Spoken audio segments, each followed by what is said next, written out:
So എൻ്റെ ഇടവും വലവുമായിട്ട് നിൽക്കുന്നത് മിമിക്രി ആർട്ടിസ്റ്റുകൾ എന്നതിനേക്കാൾ ഉപരി എൻ്റെ നല്ല രണ്ട് സുഹൃത്തുക്കളാണ് രാജേഷ് കടവന്ത്ര ആൻഡ് അരുൺ ഗിന്നേഴ്സ്. എനിക്കറിയാം പേര്, എൻ്റെ സുഹൃത്തുക്കളെന്ന് പറഞ്ഞിട്ട്. അപ്പം ഭയങ്കര സന്തോഷമാണ് കേട്ടോ ഇവരിങ്ങനെ കാണുമ്പോൾ. കാരണം സന്തോഷത്തേക്കാൾ ഉപരി അഭിമാനമാണ് എനിക്കുള്ളത്. കാരണം ഇവരുടെ കൂടെ സ്റ്റേജിൽ പെർഫോമൻസ് ഒക്കെ ചെയ്യാൻ പറ്റുന്ന എന്നെ സംബന്ധിച്ച് ഭയങ്കര ഭാഗ്യമുള്ള കാര്യമാണ്. അപ്പം എൻ്റെ വിശേഷങ്ങളെല്ലാം നിങ്ങൾക്ക് കേൾക്കേണ്ടതെന്ന് എനിക്കറിയാം. രാജേഷ് ചേട്ടനും അരുൺ ചേട്ടനും ഇവിടെ ഉണ്ട്. അപ്പം രണ്ടുപേർക്കും ഒരു വലിയ നമസ്കാരം. അപ്പം നിങ്ങളുടെ വിശേഷങ്ങൾ പറഞ്ഞോളൂ. അടുത്തേക്ക് നല്ല വിശേഷം.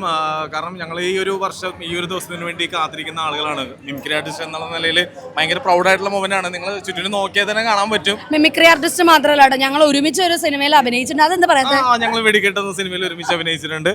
അപ്പോൾ അങ്ങനെയൊക്കെയാണ്. അപ്പോൾ ഒരുപാട് സന്തോഷം. ഞാൻ കുറേ ആൾക്കാരെ ഇങ്ങനെ കാണാനുള്ള ആ ഒരു സന്തോഷത്തിലും തിരക്കിലൊക്കെയാണ്. അപ്പോൾ താങ്ക് യു എല്ലാവർക്കും. നല്ലൊരു ദിവസം. ആ ഏഞ്ചലിൽ നിന്നുള്ള വിളിയൊന്ന് വിളിച്ചത് അത് ആസിഫിക്കയുടെ ഒച്ചയിൽ അടിപൊളിയായിട്ട് വിളിക്കുന്ന ഒരാളാണ് കേട്ടോ. അതൊന്ന് പ്രേക്ഷകർക്കും കൂടെ ഒന്ന് കേൾപ്പിക്കാൻ വേണ്ടിയിട്ടാണ്. യെസ്, നിന്നെ കാണാൻ പറ്റില്ല, ഭയങ്കര സന്തോഷം. Okay, thank you. അപ്പൊ നമുക്ക് അരുൺ ചേട്ടനിലേക്ക് പോവാം. ചേട്ടാ, ഇന്നത്തെ ഒരു പ്രത്യേകത എന്ന് പറഞ്ഞാൽ ഇന്ന് ഞങ്ങളുടെ മീറ്റിംഗ് ആണ്, ആഘോഷമാണ്. പക്ഷെ അതിലുപരി ഇന്ന് എന്റെ ബർത്ത്ഡേ ആണ്. ആണോ? Happy birthday to you. ഒരുപാട് സന്തോഷം. എനിക്ക് തോന്നുന്നു ഇത് വലിയൊരു നിമിഷം തന്നെയായിരിക്കും അരുൺ ചേട്ടനെ സംബന്ധിച്ചല്ലേ. സ്പെഷ്യൽ കേക്ക് മേടിച്ചു തരും. ഞങ്ങൾക്ക് എല്ലാവർക്കും ഉണ്ടാവും കേട്ടോ. എല്ലാവർക്കും ഇവിടെ ആരോടെങ്കിലും പറഞ്ഞോ ബർത്ത്ഡേ എന്നുള്ളത്? പറഞ്ഞു, കേക്ക് എല്ലാം ഏർപ്പാടാക്കി. ഇവിടെ വരുന്ന എല്ലാവർക്കും കേക്ക്. അടിപൊളി. പിന്നെ അരുൺ ചേട്ടനെ സംബന്ധിച്ച് അരുൺ ചേട്ടൻ ഒരുപാട് വിദേശ രാജ്യങ്ങളിൽ പ്രോഗ്രാം ചെയ്യുന്നൊരു വലിയ ടാലന്റ് ആയിട്ടുള്ള ആർട്ടിസ്റ്റ് ആണ്. അപ്പം നമ്മളുടെ ഈ ഒരു മിമിക്രി വിദേശങ്ങളിലേക്ക് കൊണ്ടുപോകുന്നു. അവിടെ നിന്നും നമ്മുടെ നാട്ടിൽ നിന്ന് എന്തൊക്കെ വ്യത്യസ്തതയാണ് അവിടെ നിങ്ങൾക്ക് തോന്നുന്നത്? അവിടെ നമ്മളൊരു 1.5 മണിക്കൂർ പ്രോഗ്രാം, അവർക്ക് ഒരു 1 മാൻ ഷോ ആണ് ചെയ്യുന്നത്. ഒരു 1.5 മണിക്കൂർ നമ്മൾ നിൽക്കും. നമ്മൾ ഒറ്റയ്ക്കാണെങ്കിൽ അങ്ങ് നിൽക്കും. കാരണം നമ്മൾ ഇവിടുന്ന് ഒരാളാണ് പോകുന്നത്. അവിടെ പ്രോഗ്രാം ഉണ്ടെങ്കിൽ അതൊക്കെ മിക്സ് ചെയ്തിട്ട് ഓരോന്ന് ഇടയ്ക്കിടയ്ക്ക് ഓരോ വെറൈറ്റികൾ സിംഗേഴ്സിന്റെ വോയിസ് ആണ് ചെയ്യുന്നത്. അറിയാലോ, സിംഗേഴ്സിന്റെ വോയിസ് ആണ്. ഞാൻ പറയാൻ അരുൺ ചേട്ടന്റെ ഏറ്റവും വലിയ പ്രത്യേകത മെയിലും ഫീമെയിൽ വോയിസിലും പാട്ട് പാടുന്നുള്ളതാണ്. അപ്പൊ ഒരു 2 ലൈൻ പെട്ടെന്ന് ഞങ്ങൾക്ക് വേണ്ടിയിട്ട് പ്രേക്ഷകർക്ക് വേണ്ടിയിട്ട് പാടാമോ?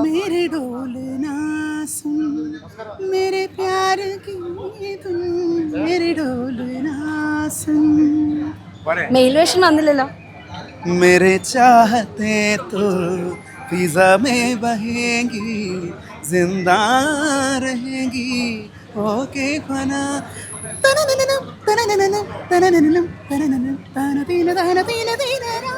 താങ്ക് യു അരുൺ ചേട്ടാ, താങ്ക് യു വെരി മച്ച്. അപ്പൊ ഒരിക്കൽ കൂടി എല്ലാവിധ ബർത്ത്ഡേ ആശംസകളും. പരിപാടിയൊക്കെ ഗംഭീരമായിട്ട് ഉഷാറാവട്ടെ. അപ്പോൾ നമ്മുടെ കുട്ടി അഖിൽ അവിടെ ഭയങ്കരമായ ഡിസ്കഷനിലൊക്കെ നിൽക്കുകയാണെന്ന് എനിക്കറിയാം. എന്നാലും ഒരു മിനിറ്റ് ഞാനൊന്ന് കടമെടുത്തുകൊണ്ട് ഇടയിലേക്ക് ഒന്ന് കയറണം. ഹലോ ചേട്ടാ, നമസ്കാരം. സുഖമായിട്ടിരിക്കണോ? ഷോകളിലൊക്കെ ഇങ്ങനെ തിളങ്ങി നിൽക്കുക. കാരണം എന്താണെന്ന് വെച്ച് കഴിഞ്ഞാൽ ഞാൻ അപ്പുറത്തേക്ക് നിൽക്കാം, അതായിരിക്കും കുറച്ചുകൂടെ നല്ലത്. ഓക്കെ. ഷോകളിലൊക്കെ തിളങ്ങി നിൽക്കുക. ഞാൻ കണ്ടായിരുന്നു റിയാലിറ്റി ഷോയിലൊക്കെ ഭയങ്കരമായിട്ട് ജഡ്ജിങ് പാനലിലൊക്കെ ഇരുന്നിട്ട് അങ്ങ് അടിപൊളിയായിക്കൊണ്ടിരിക്കുക. സുഖമായിട്ടിരിക്കുന്നു. എന്തൊക്കെ വിശേഷങ്ങളെന്ന് പറഞ്ഞേ, കേൾക്കട്ടെ. ഏറ്റവും വലിയ വിശേഷം നടക്കണം ഇതാണ്. അപ്പൊ ഇതിനെ കുറിച്ച് ഒന്ന് പറഞ്ഞേ. വർഷത്തിലൊരിക്കലല്ലേ ജനറൽ ബോഡി. അതായത് ഇപ്പൊ ഓണമുണ്ട്, വിഷു ഉണ്ട് പറയണ പോലെ. അതെ. അപ്പൊ അതിന്റെ ഒരു സന്തോഷം. പിന്നെ ഒരുപാട് സീനിയർ ആയിട്ടുള്ള ആൾക്കാരെ കാണാൻ പറ്റും. പിന്നെ എല്ലാവരും ഒരു ദിവസം. ഏത് വർഷമാണ് മായിലേക്ക് വന്നത്? മായില് വന്നിട്ടൊരു 6 വർഷം അല്ലേ? 6 വർഷത്തോളമായിട്ടുണ്ട്. ഈ ഒരു എല്ലാ മിമിക്രിക്കാരും സ്വപ്നം കാണുന്ന ഒരു സംഘടന തന്നെയാണ് മാ. അതിലേക്ക് ചേട്ടനൊരു അവസരം കിട്ടി, അല്ലെങ്കിൽ അതിലേക്ക്, കാരണം നേരത്തെ നമ്മുടെ പ്രസാദേട്ടൻ പറഞ്ഞു സോർട്ട് ചെയ്യുന്നുണ്ടായിരുന്നില്ല, എല്ലാവർക്കും വേണോ നമ്മൾ അങ്ങോട്ട് ചോദിക്കുന്നൊരു അവസരം. പക്ഷെ ഇന്ന് നമ്മൾ സോർട്ട് ഔട്ട് ചെയ്തിട്ടാണ് ആൾക്കാർ ഇതിലേക്ക് എടുക്കുന്നത്. അപ്പൊ അതിലൊരു മെമ്പർ എന്ന് പറയുന്നത് വലിയൊരു കാര്യം തന്നെയാണ്. അപ്പം ചേട്ടനെ സംബന്ധിച്ച് ഇതിലേക്ക് ഒരു ഇത് കിട്ടിയപ്പോൾ, അല്ലെങ്കിൽ ഇതിലൊരു മെമ്പർ ആവാൻ ഒരു അവസരം കിട്ടിയപ്പം എന്താ തോന്നിയത്? അത് ഭയങ്കര സന്തോഷമല്ലേ. നമ്മളിപ്പോ നമുക്ക് ഒരു സർട്ടിഫിക്കറ്റ് അല്ലേ അത്. നമ്മളിപ്പോ ഒരു മത്സരത്തിൽ പങ്കെടുത്തു അല്ലെങ്കിൽ ഇന്ന പരിപാടിയിൽ ഉണ്ടായിരുന്നു എന്ന് പറയുമ്പോഴാണ് നമ്മൾ മിമിക്രിക്കാരൻ എന്ന് പറയുമ്പോൾ അതിന്റെ ഏറ്റവും വലിയ സർട്ടിഫിക്കറ്റ് ആണ്. മലയാളത്തിലെ മിമിക്രിക്കാരൻ എന്ന് പറയുമ്പോൾ ഏറ്റവും വലിയ സർട്ടിഫിക്കറ്റ് ആണ് മായിലെ മെമ്പർഷിപ്പ്. അപ്പൊ അത് വലിയ സന്തോഷമാണ്.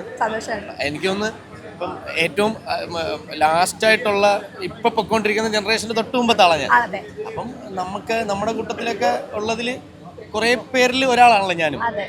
അത് വലിയ സന്തോഷമാണ്. അതുമല്ല നമ്മളെക്കാൾ സീനിയർ ആയവരും അല്ലെ തുടക്കക്കാരുമായിട്ടുള്ള എല്ലാവരുടെയും കൂടെ ഒരു ദിവസം നമുക്ക് ഇരിക്കാൻ പറ്റുന്നു, അവരോട് സംസാരിക്കാൻ പറ്റുന്നു, അവരോട് പങ്കെടുക്കാൻ പറ്റുന്നു. പിന്നെ അത് ഭയങ്കര സന്തോഷമാണ്. അപ്പൊ എന്തായാലും കാര്യങ്ങൾ ഉഷാറായിട്ട് നടക്കട്ടെ ഏട്ടാ. Thank you very much. ഇനി നമ്മുടെ കലാഭവൻ പ്രചോദേട്ടൻ അവിടെ ഭയങ്കര കാര്യമായ ഡിസ്കഷനിലൊക്കെ അങ്ങോട്ട് തിരിഞ്ഞു നിന്ന് ഡിസ്കഷനിൽ എന്തൊക്കെയോ ആൾ ഭാഗമായിട്ട് നിൽക്കുകയാണ്.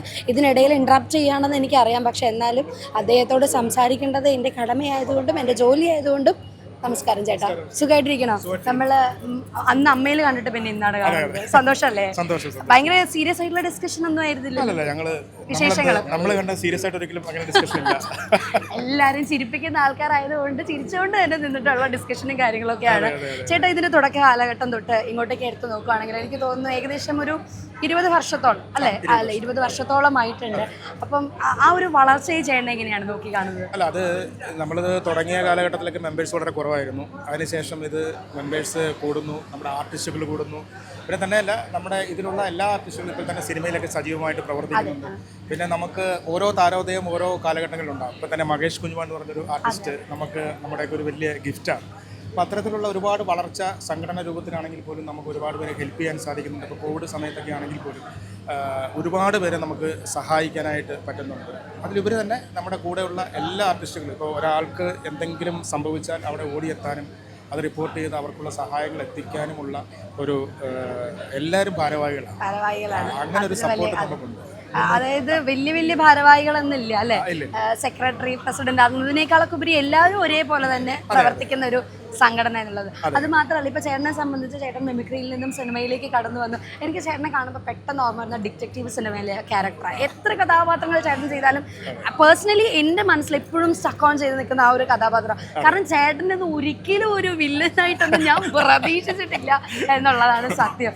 അപ്പം അതൊക്കെ ഭയങ്കര വലിയ മാറ്റങ്ങളാണ് ഞങ്ങൾ പ്രേക്ഷകർക്ക് നിങ്ങൾ തന്നുകൊണ്ടിരിക്കുന്നത്. മാത്രമല്ല, മിമിക്രി ആണെങ്കിലും കോമഡി കൈകാര്യം ചെയ്യുന്ന ആർട്ടിസ്റ്റുകൾക്കാണെങ്കിലും ഒരു സിനിമയുടെ എല്ലാ തലങ്ങളിലേക്കും സഞ്ചരിക്കാൻ പറ്റുന്നു എന്നുള്ളതാണ്. അപ്പം അതിനെക്കുറിച്ച് ചേട്ടൻ്റെ അഭിപ്രായം എന്താ? അല്ല, അതെന്ന് പറയുമ്പോൾ നമുക്കിപ്പം നാഷണൽ അവാർഡ് മേടിച്ച 3 പേരെ നമ്മൾ എടുത്തു നോക്കിയാൽ 3 പേര് മിമിക്രി ആർട്ടിസ്റ്റുകളാണ്. ഇപ്പോൾ സുരാജ് ആണല്ലോ, അതെ, സലിം കുമാർ, സുരഭി ആണല്ലോ, അതെ, ഇതൊക്കെ നാഷണൽ അവാർഡ് മേടിച്ചതാണ്. അപ്പം മിമിക്രി എന്ന് പറയുന്ന ഒരു കലയ്ക്ക് എന്താ പറയുന്നത്, ഈ പരിധികളില്ല. ആരെയും അനുകരിച്ച് നമുക്ക് പിന്നെ നമ്മൾ പ്രസന്റ് ചെയ്യുന്ന ഓരോ കാര്യങ്ങളും വളരെ സൂക്ഷിച്ച് ചെയ്യണം. ഇപ്പോഴത്തെ കാലഘട്ടത്തിൽ വളരെ സൂക്ഷിച്ച് ചെയ്യണം. അതുകൊണ്ട് എന്ത് പറഞ്ഞാലും വളരെ സൂക്ഷിച്ചൊക്കെ പറയാൻ സാധിക്കുള്ളൂ. പിന്നെ നമുക്ക് ഏറ്റവും വലിയ ഗിഫ്റ്റ് എന്ന് പറയുന്നത് നമ്മുടെ 2 ഗുരുക്കന്മാർ, സിദ്ദിഖ് ലാലാണ് ഇതിൻ്റെ നമ്മുടെ രക്ഷാധികാരികളായിട്ട്. സിദ്ദിഖ് സാറിൻ്റെ അഭാവത്തിലാണ് ലാൽ സാർ ഇപ്പം എല്ലാ വർഷവും നമ്മളോട് സഹകരിക്കുന്നത്. അതൊക്കെ നമുക്കൊരു വലിയ ഗിഫ്റ്റ് തന്നെയാണ്. ഇപ്പോൾ ചേട്ടൻ പറഞ്ഞൊരു കാര്യമുണ്ട്, മിമിക്രി എന്ന് പറയുന്ന കലയിലൂടെ വളർന്നു വന്ന ഒരുപാട് പേരുണ്ട്. ഇപ്പം പല പുരുഷന്മാരോടൊപ്പം സ്ത്രീകളും മിമിക്രിയിലേക്ക് വരുന്നത്. കാരണം എനിക്ക് തോന്നുന്നു നമ്മുടെ അസോസിയേഷൻ ആണെങ്കിൽ ഒരു 28-30ഓളം സ്ത്രീകൾ മാത്രമേ ഉള്ളൂ. പക്ഷേ പ്ലാറ്റ്ഫോമുകളിലേക്ക് നോക്കുമ്പോൾ ഒരുപാട് പെൺകുട്ടികൾ മിമിക്രിയിലൂടെ കടന്നു വരുന്നുണ്ട്. അതിനോടൊപ്പം തന്നെയുള്ള മറ്റൊരു വലിയ കാര്യം എന്ന് പറയുന്നത്, ചേട്ടൻ ട്രോളിന്റെ കേസൂടെ പറഞ്ഞു. ട്രോള് സത്യത്തിൽ നല്ലതാണോ പൊട്ടയാണോ? നല്ല ട്രോളൊക്കെ ആസ്വദിക്കാറുണ്ട്. പിന്നെ എനിക്ക് സ്വന്തമായിട്ട് ആസ്വദിക്കാറുണ്ടോ?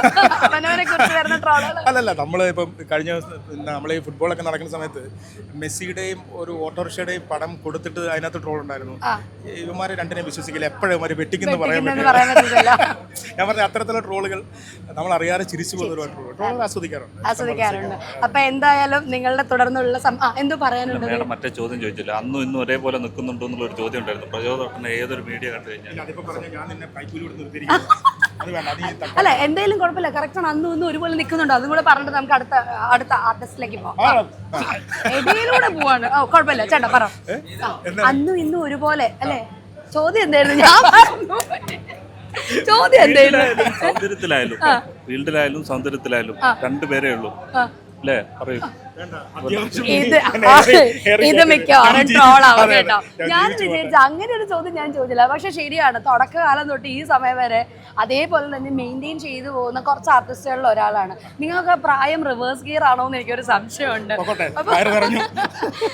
ചേട്ടാ, അപ്പം ഒരുപാട് സന്തോഷം. എന്തായാലും ഇദ്ദേഹം പറയിപ്പിച്ചതൊന്നും അല്ല കേട്ടോ, നമ്മൾ സംസാരിച്ചപ്പോൾ അതിൻ്റെ ഒരു ഭാഗമായിട്ട് വന്നേ ഉള്ളൂ. അപ്പം ചേട്ടൻ ഇതനുസരിച്ച് ആരും ട്രോളാനൊന്നും നിൽക്കില്ലേ, നമുക്ക് ഒരുപാട് സ്നേഹമുള്ള ഒരു ചേട്ടനാണ്. അപ്പം എന്തായാലും ഒരുപാട് സന്തോഷം. അതെ, പുറകിൽ പോയിട്ട് താങ്ക് യു ചേട്ടാ. Thank you very much. Thank you ചേട്ടാ. ശരി, താങ്ക് യു. മൈജി വീട്ടിലൊരു വാഷിംഗ് മെഷീൻ എന്ന പദ്ധതിയുമായി മുന്നിട്ടിറങ്ങിയിരിക്കുന്നു. ഈ പദ്ധതി പ്രയോജനപ്പെടുത്താൻ അടുത്തുള്ള മൈജി ഫ്യൂച്ചർ സ്റ്റോറിലെത്തൂ. MyG future, experience the next. പൂവ് പോലൊരു പുട്ടുണ്ടേ, അജ്മിയുടെ പുട്ടും. വിളമ്പാം നല്ല വിശേഷം, അജ്മി സ്റ്റീം മെയ്ഡ് പുട്ട്.